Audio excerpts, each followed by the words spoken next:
ஜெயலலிதாவோட கூட இருந்த காரணத்தினாலதான் சசிகலாவும் உள்ள போனாங்களாம். அதுக்கும் மேல இது ஒரு ஊழல் வழக்கே இல்லை. ஊழல் குற்றம் இல்லமா, தப்பா சொல்லாதீங்க. ஊழல் கிடையாது.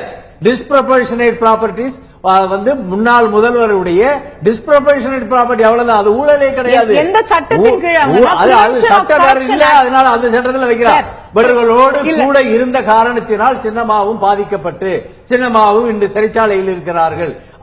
இது எவ்வளவு பெரிய ஊழல் வழக்கு அப்படிங்கிறதுக்கான ஒரு சின்ன உதாரணத்தை நாம இன்னைக்கு பார்க்கலாம்.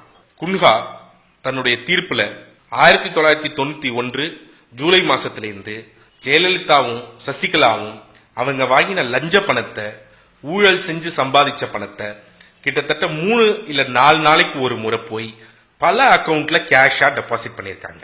உதாரணத்துக்கு பார்க்கணும்னு சொன்னா நமது எம்ஜிஆர் அக்கவுண்ட்ல மட்டும் பாத்தீங்கன்னு சொன்னா 21,212 ரூபாய், 26,508 ரூபான்னு ஆரம்பிச்ச இந்த கேஷ் டெபாசிட் 1992ல 25 லட்சம் 30 லட்சம்னு கேஷா போய் டெபாசிட் பண்ணிருக்காங்க. 1996 வருடம் வரை இந்த 5 ஆண்டுல மட்டும் கிட்டத்தட்ட 423 கேஷ் டெபாசிட் நமது எம்ஜிஆர் அக்கவுண்ட்ல மட்டும் பண்ணிருக்காங்க.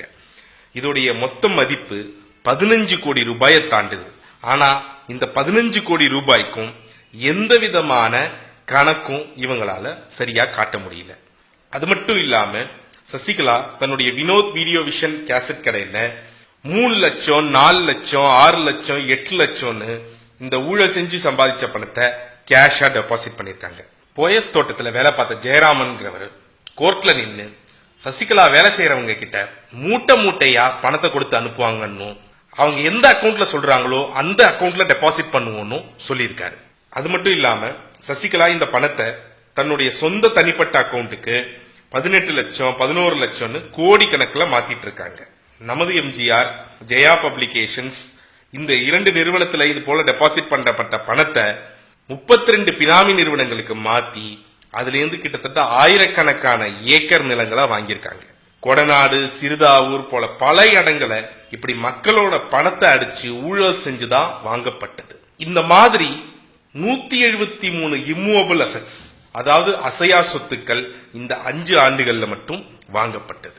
இந்த மாஃபியா குடும்பத்துடைய ஊழலுக்கு இது ஒரு சின்ன உதாரணமே. பினாமி அரசாங்கம் சொன்னார். பினாமி அரசாங்கமே இல்லமா, இது சின்னம்மா கண்ட்ரோல்ல நடக்கிற அரசாங்கம் தான். தினகரனுடைய கண்ட்ரோலில் மேற்பார்வையில் நடத்துகிற அரசு தான். பினாமியே கிடையாது, அவங்க தான் நடத்துறாங்க. பகிரங்கமாக நான் சொல்கிறேன். சின்னம்மா இன்னும் 7 கடல் 7 மலை தாண்டி அவங்களை கொண்டு போய் வச்சாலும் அவங்க இடுகின்ற கட்டளைப்படிதான் இங்க இருக்கக்கூடிய கட்சி நடக்கும், இங்க இருக்கக்கூடிய அரசு நடக்கும். இதில் மாறுபட்ட கருத்து இல்லை. தினகரன் அவருடைய மேற்பார்வையில் தான் இந்த அரசு நடக்கும். அது எந்த விதமான மாறுபட்ட கருத்தும் இல்லை. ஒரு மாஃபியா குடும்பம் தமிழகத்தை ஆள்வதை நம்ம ஒருபோதும் ஒத்துக்க முடியாது. இத மக்கள் அனைவரும் எதிர்த்தும் எம்எல்ஏக்கள் நம்மளை கேட்காம 4 வருஷம் சம்பாதிக்கிறது தான் முக்கியம் அப்படின்னு சொல்லி இந்த மாஃபியா குடும்பத்துக்கு சப்போர்ட் பண்ணிருக்காங்க. 5 ஆண்டுக்கு ஒரு முறை ஓட்டு போடுறது மட்டும் நம்மளுடைய உரிமை இல்லைங்க. நமது கருத்தை கேட்டு வேலை செய்யறதுக்காகத்தான் இந்த எம்எல்ஏக்களை தேர்ந்தெடுத்தோம். ஆனா அவங்க நமக்கு வேலை செய்யாம ஒரு மாஃபியா குடும்பத்திற்கு வேலை செஞ்சிட்டு இருக்காங்க. இந்த நிலை மாறணும். இந்த நிலை மாறணும் அப்படின்னு சொன்னா நாம எல்லாரும் ரோட்டுக்கு வரத்துக்கு தயாராகணும்.